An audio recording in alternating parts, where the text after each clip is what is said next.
everybody, and hi team. Welcome back to your very favourite MILFs Unfiltered.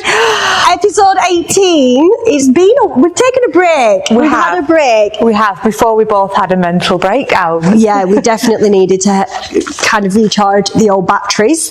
And we are back. We are in a brand new set, which I absolutely love. It's so exciting. So we are still in season 1. We're on episode 18. However, we have got some very, very exciting hot topics. Juicy that we are going to be sharing with you over the next few weeks. So thank you for coming back. Welcome back. Welcome to newbies. To the newbies that have joined us. We hope you are enjoying the podcast, what you've listened up to so far. But we're here. We're ready to go. We are. And we are obviously starting this episode on a very, very juicy topic. Controversial. Very controversial. And very relevant. Very relevant at the moment. Yeah. And I'm going to apologise. I'm still getting over this illness. I think you're milking it now. I'm not milking it. I'm really not. If anyone knows about this illness that is going round, I'm still getting over a cough. I'm going to try not to cough. I'm going to keep having sips of water. But honestly, it's been a killer. And Nancy's had it as well, hasn't she? Yeah, to be fair, I am only winding you up because Nancy, at the age of 11, sounds like she's been smoking 40 a day for at least 20 years. Oh. It's just a real proper hacking cough. It is. It's horrible. But we're on the mend. That's why we're back, fighting fit. And do you want to tell them what episode we're starting with today? So we wanted to do this straight away, and it's a very, very hot, relevant topic, and we are going to be exploring our views and perspectives on the good old manosphere world that we are currently exposing and living in, and Louis Theroux's juicy documentary that's just opened like a can of worms. It's made women go bloody crazy. That is what it's done. It's really heightened everything, hasn't it? It's actually crazy how much of a can of worms that guy has actually opened. Yeah. Have you seen it? I have. Did you? Right. This was one of the things that a lot of my followers said to me, that they couldn't even watch the entire documentary. I didn't watch it all at once. I didn't watch it all at once, but I was also like, I need to sit down and actually watch this. I need to actually absorb it. So I couldn't watch all of it because then I started doing other things and I needed to pay attention to it. So I watched it in 2 sittings. But I just was mind blown. I just thought, what are we living in? It's scary old world. But absolute kudos to Louis Theroux. I love that man. I do. He's willing to put himself into some real situations to get some sticky situations as well, to get some real juicy information for us. Yeah. So thank you, Louis. Personal shout out, like we know. Shout out to Louis, like we know, yeah. But yeah, it has really opened up a can of worms. And so you see, I watched it with David. Yeah. And it was interesting from a man's perspective. I was going to say, how did David take it? I think the best word to describe how Dave was once we watched it was shocked and embarrassed. He said it's so embarrassing. He said because for one, he said it's shocking. He said luckily he doesn't know men who kind of follow that kind of manosphere lifestyle.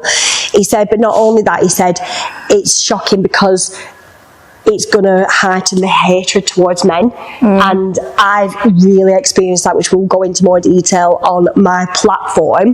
But I think it's really heightened the gender rivalry and hatred between the sexes. It's really like ramped it up. Yeah, it has. And it has. It's a shame really, because I think a lot of men will be kind of getting tarred with the same brush. Absolutely. You know what I mean? Absolutely. And I've made it my point that I do not hate men.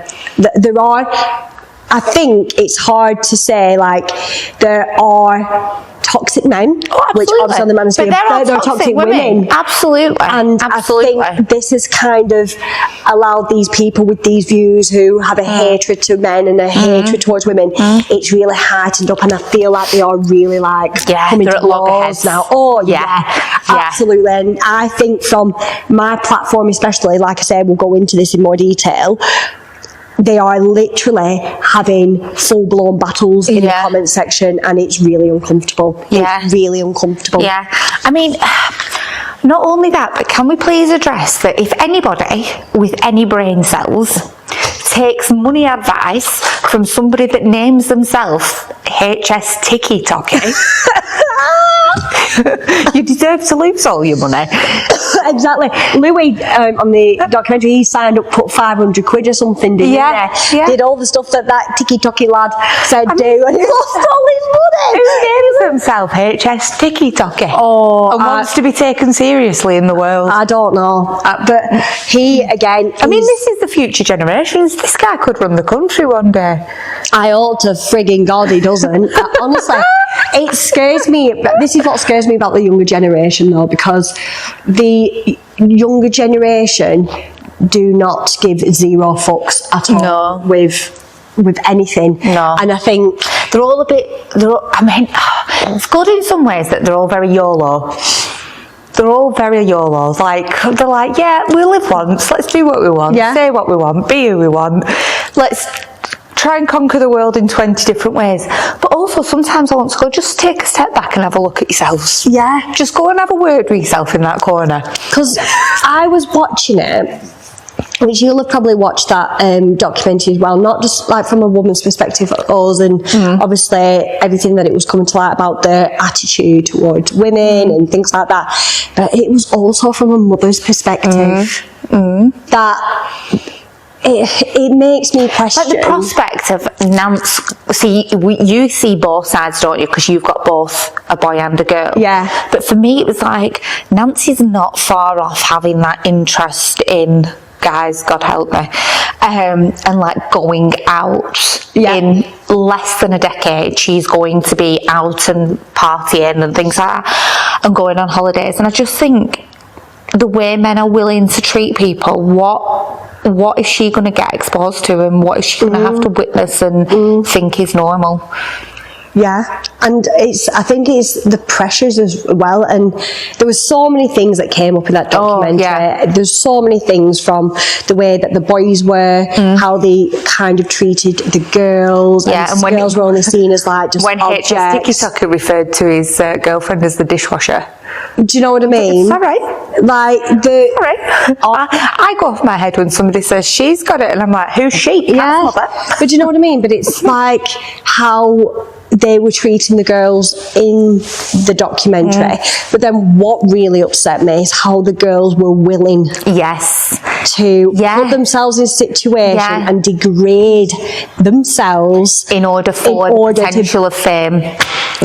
Exactly that. Yeah. So I was seeing, I was getting it from all kind. I was seeing it from my side as a woman, and the anger I felt towards these men. But then I was getting it from my daughter's side. Like, is she going to be one of these girls? Which I hope to frigging not, because she'll frigging know about it in shoes. But you know, giving a lad a blowy in the toilet and getting filmed. Yeah. That's just for a bit of fame, just and a bit of money. Fame, bit of money. But I think that comes from the whole new rise in glamorization of things like porn, of cheap money fixes, of things like OnlyFans.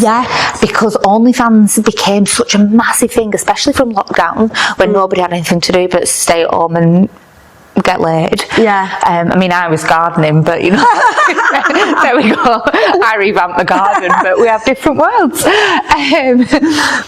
But yeah, like they took the rise in OnlyFans and the willingness to get paid for a quick blowjob in the bathroom, and they're not getting paid like 20 quid either. They get paid a couple of $100. So they're willing to do it for the money because they want the lifestyle and they want the influencer lifestyle that's out there now. And what scares me, what scares me is how, when I watch that documentary, these young ones, how much money they have. More And money I'm than not I being can funny. dream of. I know, and I'm not. Honestly, the lifestyle that they were living, it's scary. That I felt that from watching that program, the only way that a girl is going to get that money, get that fame, live that lifestyle, is by being with horrible men like that, degrading themselves, doing an OnlyFans and giving fucking blowies in the toilet. And that is how, from an outsider's looking in, that's what a young girl would see. If you want to live that lifestyle, if you want to have the lips, the Botox, hang around with men who are very wealthy, you need to do this and you need to do that. Or appear to be very wealthy. Pardon? Or they appear to be very wealthy. Or they appear to be very wealthy. See, this is what I do like that has come out from this documentary, is the number of decent guys that have flipped it a little bit, that have done reels on, this is an Airbnb that I'm renting and yet I'm making it look like it's my life. This is a car that's actually my mate's. Yeah. Or my mate's dad's. Yeah. Yeah. This is not real. Because we need to wake up and we need decent guys. We need the younger generation to look up to some better male figures on social media. Yeah, and I do think there are some really good male figures on social media who have used their platform, who have gone on their platform and said this is not okay. So there's some athletes from like the Gladiators episode that have talked about the fact that this is not okay, this is not how things should be happening, and I think that's what we need more of. Because you guys need decent role models. Lads do need decent role models. They don't need HS Tiki Taka. And I can't get past his name. Who that other guy who said I can't get past his name. cheats on his wife and she knows about it, but and again, she's okay with that because she gets to live this lavish lifestyle and things all that. I'm like, come on, women, people like, are willing come on. But also the whole polyamorous, monogamous relationships are now being questioned, and people are willing to open them up because they think that's the way to, if they're involved in it, then at least they know what's going on. I think it's I don't think if both sides are willing to do that, absolutely, that's not an issue at all. If you're both on the same page, you are happily married, you do things together, but you like just to have a little taste of, putting your fingers in other people's pies, that's absolutely fine. That is absolutely fine. You can dip your fingers in anyone else's pie as long as you both together agree that that's kind of how your relationship but then you've got the women that have no idea about stuff, or they are told, you stay at home with the kids, you live this lavish lifestyle that I provide for you, and I'll go and I'll knock anyone I want. That's how it's going to be. I'll still have sex with you, I'll still love you, but as a man, I've got an urge that I need to be with other women. No, you're just a pig. Just a pig, mate. It's like my dad. It's like my dad. It's like listening to my dad. You can stay at home with all this money and this lifestyle that I provide, and I love you. But it actually scared. It really, really opened a lot of people's eyes. I think, because I'm not being funny. I knew there was a lot of hatred towards women and vice versa, and it's there, but like you say, I think this is just really, I did not know that there were men like this out there. That might have been the very naive me living in my little bubble, which I always do, and everyone says I live in a bubble, but I did not know there were men as open on TikTok and on social media as they were, and that really shocked me. I think I knew because I saw it a little bit starting to creep in just before I left education, 18 months ago, that where I've still got friends who I still speak to that still work in education, and I've still got like different educational things that pop up on my social media. Like there's been an article released in the Teaching Education magazine this week about misogyny within schools and how teachers are feeling violated and vulnerable by behaviour from lads in classrooms towards female staff. Do you think there is a masculinity problem? Well, do you think there's a masculinity crisis in schools? Yeah, I do. And I think obviously what you've got to remember is that teaching is 70% women. Teaching is 70% women. So it's a very female dominant thing. And I think it's things like when you've got a senior leadership team in the school, I don't think it's healthy for it just to be a female senior leadership team, because ultimately the higher powers that all these kids have got to look up to, they're just seeing power women. And I think it needs to be a balance, and I think it's causing a bit of a tough thing, because guys are almost like going, well, why can you tell me what to do just because you're a teacher?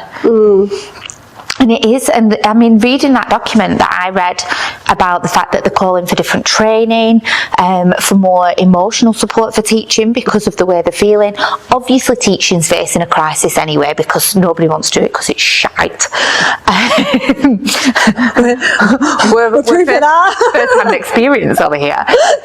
You know, teaching shortage is a massive thing, but now it's being escalated by the fact that teachers don't even go to work. And like, I think it was something like 74% of women that were part of the union that ran this report had said that they felt vulnerable and isolated and intimidated by teenage lads by their behaviour in the classrooms towards them, like gestural, passing comments, you know, like, who are you to tell me to be quiet? What gives you the right to say that to me as a woman? You know, and like sexualised innuendos towards them just because they think they can get away with it. So I think, you know, if they're willing to do that in classrooms at that age. And it's obviously what they're seeing on social media as well, because you could even say it's down to the parents, which I would like to think with me having a son, I would like to think that I'm going to bring him up in a respectful manner towards, no matter if female or male, just respectful, and obviously especially towards women, not fall into this trap of masculinity and treating women horribly. And because ultimately though, I don't think that shows masculinity. I think that personally, I think if you treat women like that, it shows that you're a very insecure man. For me, if the only way that you can assert dominance and power and feel like you are something is by degrading women, then I think that says everything that you've got some serious issues. Yeah, absolutely. For me. And that's what I kind of took from that documentary as well. That if the only way you can feel like a man and you can feel like you're the masculine one and you're the powerhouse is by making women, like, dictating to them and directing them. Do you think that those kind of men are trying to become more dominant and have these platforms and say these things to young lads because they might be a little bit intimidated about how women no longer need men like they used to? Women are becoming powerhouse, badass bitches that do not need a man. A lot of women are very happy living single life because they don't need or want a man. I joke about it, John, that it's not a case of what somebody brings to my life, because don't bring something to the table that's a three-legged chair, because I am the table. Exactly. You know, and I say this all the time, like, somebody special is going to have to bring something significant to my life, because I'm all right. I can build a pergola. I can do all those jobs. For some men, that intimidates them. It really does. And they feel emasculated.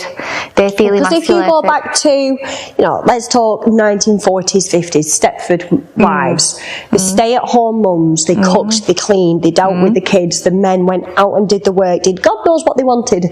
Went to work, went to the club, did whatever, went to work in men's club, came back, tea was on the table. Tea was on the table, They didn't have to sort the kids out. That was the woman's job. They didn't have to do any housework. That was the woman's job.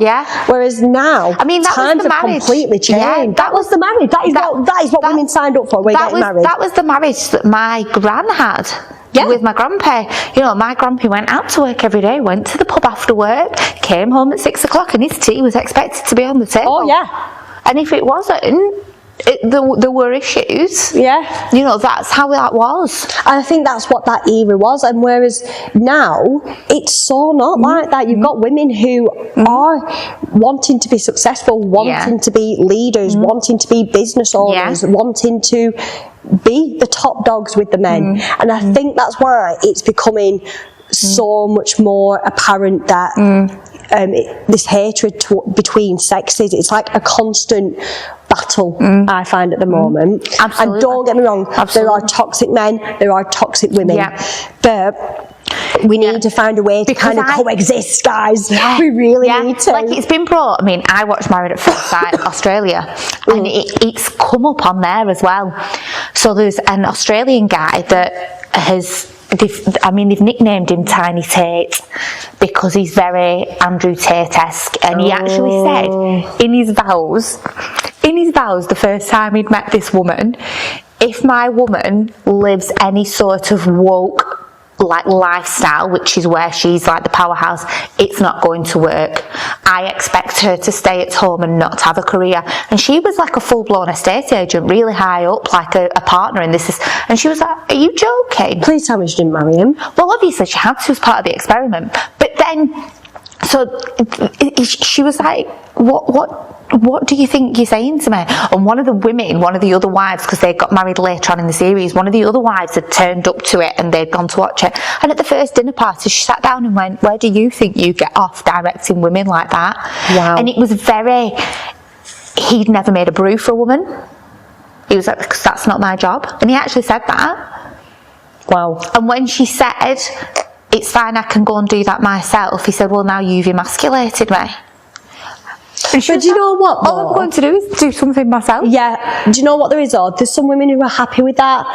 There are some women who are happy to be in a relationship where the man is the male figure, goes and earns the money, comes back home, and women are happy with that role, and they're being roles. But for me, I'm all about equality, bitch. I'm all about it's equal. It's about equality. Like me and Dave, with our marriage, yes, there's things that wind me up about Dave that I think, and I know that there's times where I do things and he's like, but you have to coexist, you have got to compromise. And I just think, and I think it's important as well to say that we're not shaming the women that do wish to stay at home and live that lifestyle, because it's personal preference, isn't it? It's what you would like to do.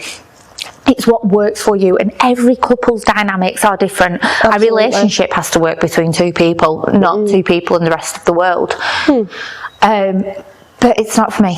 No, it's not for me either. And I think I watched the Manosphere and I did a post on it, and oh my god, I mean, it was gone viral, not rightly so, but obviously, because it's such a hot topic at the moment. But what kind of came through on there was the hatred of men from women. It really ramped up those women, but then it also, the people that actually read the entire post understood that it was all about me as a mother to a son, making sure that I wasn't going to raise him like the boys that were on, because I'm calling them boys because they're not men. The boys on. The problem is for some people, they just read like the first two slides. And it was just all hate men, and it's like, and that's why when you do look through the comments, you're like, read the entire post. She's not saying she hates men. She's saying that she doesn't want her son to fall into this masculinity trap, and how she's going to do better and make sure that she raises a man who's respectful to both genders and there isn't this disrespect to a woman and hatred towards them, and he doesn't degrade them.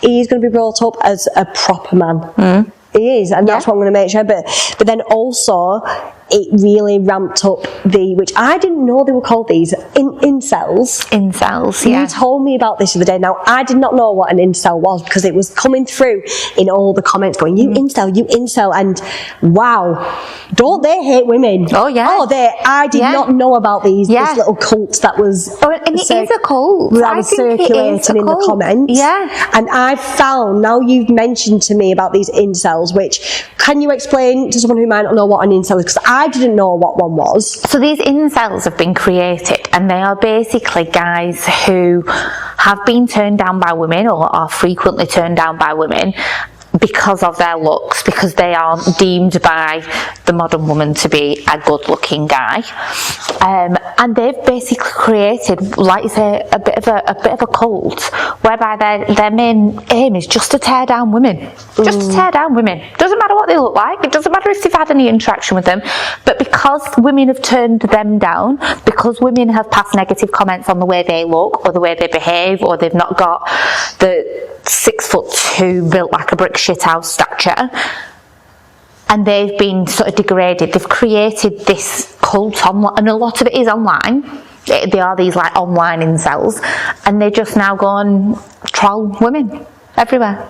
And it's mind-blowing. And I'd like to say, and I'm not just saying this, but I would say 90%, if not 99.9% of my hate comments and my negative comments come from men. Come from men, talking about my appearance, talking about me being a narc, talking about me being a slag, a whore, a this, a that, I shouldn't be wearing this. But the one that got me the other day was calling me a child abuser. That was like, whoa. That was so far below the belt. To the point where that made no sense. It makes no sense, It made no sense, because in context, if you'd put a photo of your child like black and blue, then he just attached it to a post that had no link to anything. If anything, I was telling him how I was going to raise him to be a good man. And yet I'm a child abuser for doing that. Honestly, it really got to me. And I was like, that is another level of more. But the thing is people don't realise that when they're sat in their little basement, because 90% of these guys are sat in their little basement living a very unhappy life, but when they post that could have such a huge ramification for you. You are somebody that used to work in education in a significant role. You weren't, you weren't just like working in a school. I was a deputy head. I was safeguarding lead as well. Like, you had a significant role in education. You've got 2 children. All that needs to do is be sent to the wrong person or be taken the wrong way by somebody. Absolutely. And there are huge ramifications to your world. Your opportunity of being able to use a bit of supply teaching to earn extra cash for a holiday to work for the kids, or even having your own kids at home without social workers involved. Jesus Christ, like, where the hell do these people get off passing comments like that? That, I think, was like a new level of, that is just evil. And I think you must have a hatred to look at someone who you don't know, just because she's a woman and she's voicing her opinion on something, to go to that level of law.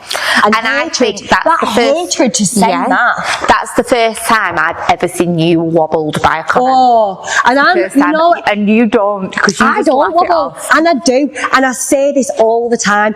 They can pick on my little itty bitty tits, really not bothered. They can say a narc, they can call me a whore, they can call me a slag, they can call me whatever, but don't ever come at my family or my friends, or call me something to do with abusing my children, or don't ever, because that is what literally angered me. And it did get me to the point going, do I bother doing social media? Because it's getting to the point now where all I feel I get every day is negative comments from men. That is all I get, to the point where I've got people messaging me, you being one of them, family going, are you okay? And luckily I am, and sometimes people think I'm just masking it, because it genuinely does not bother me, but I will speak out when something does bother me. That did bother me. That really touched me. I mean, it didn't bother you for long. No. Overnight. When she woke up the following day, she was absolutely fine. But it's that moment of, because that's such a hated comment. That's such a... It makes me think how much that man hates women. And this is what blows my mind, because I haven't got the energy. Like, there are lots of people in my world that I could severely hate. I haven't got... why are they living rent-free in my head? They're not going to. No. But also, how much energy it must take to have so much hatred towards people that you can spend your days trolling them online. Like, 1, get something else in your life, and 2, you live very miserable lives if your life is encompassed by so much hatred. I know. For people you don't know. And I always think these people who put these comments on women's posts and very degrading and very negative and the hate comes to the pot. These people have parents, a mother, maybe a sister, and they are still willing to speak to a woman. Like, it blows my mind. I just think, could you imagine if they knew what they were actually doing online and how they were speaking to women? That is the way they speak to the women in their families. Probably will. They speak to them like a piece of shit and expect them that they're making the brews and washing up after them and picking the clothes up off the floor. That could well be that's the norm for them. Yeah. I do think, and I might be making a bit of a sweeping statement here, and I apologise if I am, I do think a lot of it has come from America's standards. What do you mean? So I think over in America, that idea of women have their roles and men are the macho men's with the guns and things like that has always been kind of very much an American thing, and I think it's just now come into the UK, beforehand, and obviously now has come very much to light, but I do think it stemmed a lot of it from America's perspectives on things like that, because there's been so many things like where there's been incels of cultures created and like they claim to be churches, but they're not churches, and there's 2 blokes and 55 wives and 7,400 kids, and it's all very insular. Yeah, I know what you mean. But do you think as well, like, the hatred that there is between women and how women are treated, do you think it's because it affects women like us because there are so many women in the younger generation and so many women who will do anything to get the name out there? So do you think young lads and men see that women are just objects, that they can be manipulated to do things for them, depending on how much they... I'm not justifying either side of it, but as a young lad, hormonal young lad, if you've got a woman willing to give you a blowjob in a bathroom for 100 quid, of course you're going to take it. And ultimately, the more you experience that, the more you come to think that that's the norm. But do you think most girls in the younger generation are like that, or do you think... I don't think most of them. Do you think they're more promiscuous than our generation, is what I'm getting at? Yes. Why do you think the younger generation girls are more promiscuous than what we are? I think it's social media. It's because everything is this lavish lifestyle that everybody's aiming to have is splashed all over social media. We didn't have any of that, don't forget. No. We didn't have any of that. We didn't have a standard to meet that society expected us to have. We didn't post our highlights of our lives all over social media and pretend we lived in this pitch perfect life. We didn't need to have designer bags at the age of 14. We weren't having lavish makeup parties and thousands of pounds spent on our 15th birthday party and fancy pool parties and things like that and splashing it all.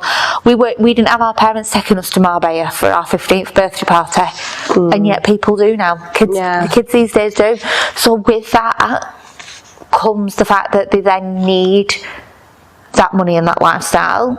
And like I said earlier, the glamorisation of things like OnlyFans and promiscuous social media platforms of underwear pictures and what people are willing to buy and sell. Yeah, it's so scary. It just promotes all that. It emphasises it all. Yeah.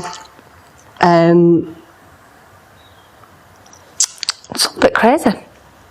It just scares me. It scares me for both my children, obviously from a boy's perspective, a son's perspective, and a daughter's perspective. But also, as like a single woman as well, it does make me think, what will dating be like? And I know it's not necessarily our generation of men, but I think it is trickling into our generation of men. Yeah. Because those that are single feel that that's the only way and are But then- dating younger. They are dating younger because, again, maybe because the younger generation are a lot more promiscuous. They are wanting to be with Go someone. home on that first night and Yeah, and not only that, Film it all. to be with someone who maybe has got a bit of stress behind them. Yeah. And the men that are trying to find women in their own kind of generation, they're badass bitches who are trying that don't need men. They're quite happy working, running a business, doing everything all by themselves. And I think that's where I'm at that happy age where I could date older or younger. I could date the dad or the son. Yeah, not bothered with the granddad, depending how fit the granddad is. But do you know what I mean though? It is just like, it is really, really hard, isn't it? Yeah, it is. And I don't want it to become something that almost creates like an us versus them culture. I don't want it to be an us versus them culture, but do you know what? But I think we're going to go through a period. I think we are going to go through a period of it, and I think because and I will say it. What then breaks that us versus them culture? What stops It's really hard when you've got a group of men who hate women, and it's very hard when you've got a group of women who hate men. It's all over social media. I've seen things on social media where women hate, and I mean, like, just as much as these incels with women hate men, despise them, saying that the world would be better off ridden, like all men were wiped out. Now, don't get me wrong, ridiculous statement. It is a ridiculous statement. My husband gets on my tits, well, the tits that I have. He gets on them sometimes. I know I get on it. Well, what would you say in the version? I do his head in. Do you know what I mean? Because you can't say he gets on his tits, so you don't have tits. Do you know what I mean? But what I'm saying is, marriage is hard and we both get on each other's nerves, but you've just got to learn to kind of coexist. But honestly, it's hard when you've got groups of people that are ramping up men hatred, ramping up women hatred, and they are just going to come to loggerheads. But what I did notice was how many people, including men, were like, no, this is wrong, this shouldn't be happening, these lads have not been brought up properly. But then there's also, I did do another post on how we should be celebrating men who call out that negativity and that hatred to women, and how, you know, I've had really positive, I know it's been very different to you, but I've had really positive male role models in my life. So I know that I'll never have this hatred towards men. And that's what the point I was trying to make across. I'm not a man hater. No. There's things that men do that I do hate, certain men, and they're the men that I hate, but I don't hate all men. And it was nice in both of the posts to see women going, it's great that these men are speaking out, here's two of these men. So there are people out there who just want us both to... I've had some lovely men. You've had some lovely men to say that they're not all the same. You know, the good ones will win. And like I said to you, there's a lot of decent guys on social media who are in the public eye, who have used their platform to say that this is not the norm, this is not everybody. No. It is a small group of people, just like I think it's a small group of women. But unfortunately, like always, the negative is the thing that brings in the news headlines, and it brings in the topics, and it brings in the comments, and it brings in the reels and the posts. And that's unfortunately where we're at the minute. So to kind of finish, how do you think we make a change? What do you think is going to change it? Because this can't continue. No, this is what I mean. I don't know what breaks it. Who's going to wave a white flag first? If anything, I think it's going to get worse. I think we're going to have to get worse before we get better. But I mean, for me, it's the continuation of the decent guys out there and raising awareness and being more visible to try and change the narrative of who these lads look up to. I think there needs to be more done in schools. Yeah. You know, having people that are decent guys going in doing talks in schools instead of having rappers being celebrated that have, you know, got 17 kids with 20 different women because they're not sure who's who, and have been in prison and have got nothing wrong with people that have changed their lives around at all. You know, there's what's he called? Scott from Manchester. His brothers were in Coronation Street or whatever. Scott, and Ryan and Adam. Yeah. So he has been through absolute hell and back. He had drug issues, drink issues, and now he's a motivational speaker. He's completely changed his life around, and he's done These something are the people They're that the they good need people. to be following. Scott needs to go into school. Scott, go into school. He will turn around and say, that is a life that I'm ashamed of. I can't believe that that's what I thought was good and what I aspired But to then do. if you think of, like, if you think of men like the Thomas brothers, Scott, Adam and Ryan, they are genuinely, you can tell the aura that they give off is family man. They adore their wives or girlfriends. They are obsessed with Absolutely them. They love them to their core. The children, they are a family man. They are also very successful in their careers, what they do. Absolutely. These are the kind of men that young lads need to aspire to be. You need people like Scott Thomas going into schools and speaking to these young lads and to tell them, I've been there. I've been the party boy. I've slept with all these women. I've lived that lifestyle. And do you know what? I hated it. I look back now and I wish it never happened. These are the kind of people that who have got massive platforms that can make the change. And not only that, you've got to think of the lads that we know in the social circle. You've got Nathan, you've got Dave Fell, you've got Fonte, you've got Sean. Sean Casey, who I mean, they've got massive platforms who these lads are lovely and they're doing. And Dave's just done a reel, hasn't he, about what masculinity is for him, and he's showing off and he's like, none of this is real, this is actually what it is.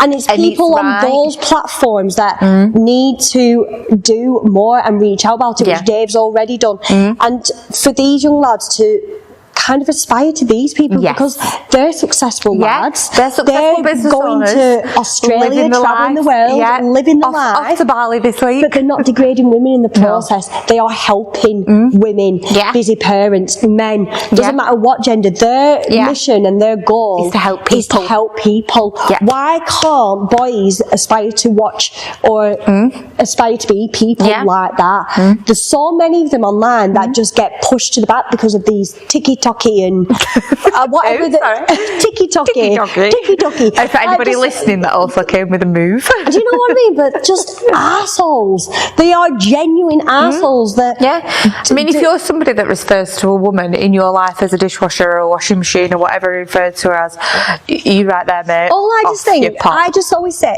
when I was watching it, it was like, I just hope that their mothers are, I mean, are they going to be proud of them? Can they sit there and look and think that the villa he claimed to have in Marbella was actually an Airbnb? They will be. They will be for sure. Because I'm not being funny. Just be brilliant. Louis documentary would have been coming. He's going, right, I'm going to put thousands on this, just this Airbnb to make it look like I'm living this life of luxury. Do you know what I mean? And then him that had the podcast where he just insulted women and his wife and his girlfriend split up with him after the documentary came shocking. out. That was, do you know what? Yes, girl. Right? Even for £1 million, I would not go on that podcast because I'd end up getting a lawsuit because I'd end up twatting the bastard live. I'd have been over the table at him. I'd get done for GBH, something like that. I'd be in prison. I've not got money to bail you out, darling. No, that's why I'd end up in prison because I could not sit there and have and purposely put myself again. Women degrading themselves, lowering themselves. I mean, those women chose to go on that podcast, what I'm knowing what they were happening. Absolutely not. You could not pay me £1 million to do that. Absolutely not. Jinx. Touch wood, we're not for. I am. Touch wood. It's bad luck if you don't. It's just, sorry. It's just how much time we spend together. I know. We're becoming the same person. So, what the fuck of the week would you like to share as we finish off this first episode back? What a juicy one it's been. It has. I think my what the fuck of the week is just this, where it is escalating to. Seeing the posts and seeing the absolute blow up of it is just mind blowing. Every time you click onto social media, there's just another thing another shaming, there's another slander comment, there's another bitching. It's like, why is everybody so negative? Yeah, what is up with people? Why people got a pole up their ass? That much energy. Oh, so much negativity do you know what as well. though? I don't. I think if everyone just kind of tried to go down the old positive route and tried to actually see the good in people and not live in this toxic negativity world that seems to be happening, I think the world would genuinely be a better place. Yeah, it would. If people just respected one another, and if someone wants to do, honestly, you want to do OnlyFans, if you want to do that, go for it. If you want to do this and that, but don't degrade people in the process. No. Don't disrespect people in the process. No. Don't make yourself to be better. Just everyone. Yeah, don't make yourself better by putting somebody else down. Yeah, exactly. And I think that's where these men are doing it, but women are at the are the ones that are getting. Yeah. What's your what the fuck of the week? It's been very, very similar to just the hate comments. That has been my what the fuck of the week, and it has me questioning all the time, going, what am I doing wrong? Yeah. Because when I speak to other people on the same kind of level as me, online coach, social media, all I get is, I don't know why you get so much hate. I don't know why you get so much hate. I don't know why I've in my whole time of doing social media, I never get this. I'm thinking, well, why do I? I know one thing that really angers men are my tits. I'm sorry, boys. I'm sorry. They're not growing now. They're not growing, and they're not going to grow anytime soon. Deal with it. I've never, honestly, it baffles me how my tits really anger a lot of men. And it's just, I'm always thinking, I must be doing something wrong. Yeah. But then creates so much self-doubt, doesn't it? It does. Should I continue with social media? Because I feel at the moment, you're a boss-ass bitch. I feel at the moment though, I'm getting more hate comments. I get hate comments on a daily basis now, and it got to the point where I hardly ever got them. But as soon as my account started blowing up, which obviously when your account blows up, you're getting more eyes on your page. I get that, and with more eyes on your page comes more assholes coming in. But it feels like, but I feel like it's constant at the moment. Which again, I'm like, it's like water off a duck's back for me. It'll just go off. But do you get the hate comments on other reels, or is it those controversial ones that you put yourself? It can be just random ones. Right. Small tits. Like, well, yeah, to be fair, you just post a gym selfie, don't you? And you get a barrage of abuse on what you're wearing, how you dress. That's what I mean.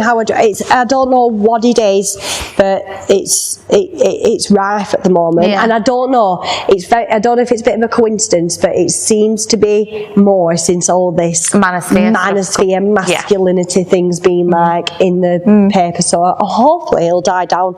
But apart from that, well, we'd love to know your opinions. Yeah, so let us know. Drop us some comments on the podcast. We are on YouTube as well. We are. If you want to see our ugly mushes, we're here. And like I say, we are not saying that we hate men. We love men. No, we do. We have a lot of male friends. We do. We just want male everyone. Friends normally and historically for us have been bitchier than women. Yeah, that is true. But honestly, we just want to live in a world where everyone just gets on and all live like a happy family. We do. But like I say, thank you for listening. Thank you as always for supporting the podcast. We are on it now though. You are going to be sick of us. This is our mission for the rest of this year. We're a quarter of the way in, and we've grown a little bit more, but by the end of this year we want 10k followers. So if you can like, follow, share, we will be running competitions as we get closer to that. I'd like to say 1,000 we'll do a big comp. Yeah, we're nearly halfway. We're on 3,000, 300 and something. So I'd like us to get to 1,000. We'll have a really big competition for our listeners. Yeah, so if you can like, share, let other mums, dads, parents, because we do have some DILFs. Yeah, we do. Dads in love with fitness. To drop us a follow, drop us a like, see the mayhem that goes on in our lives. That would be appreciated. And without that being said, we will see you for the next episode 19 of Unfiltered.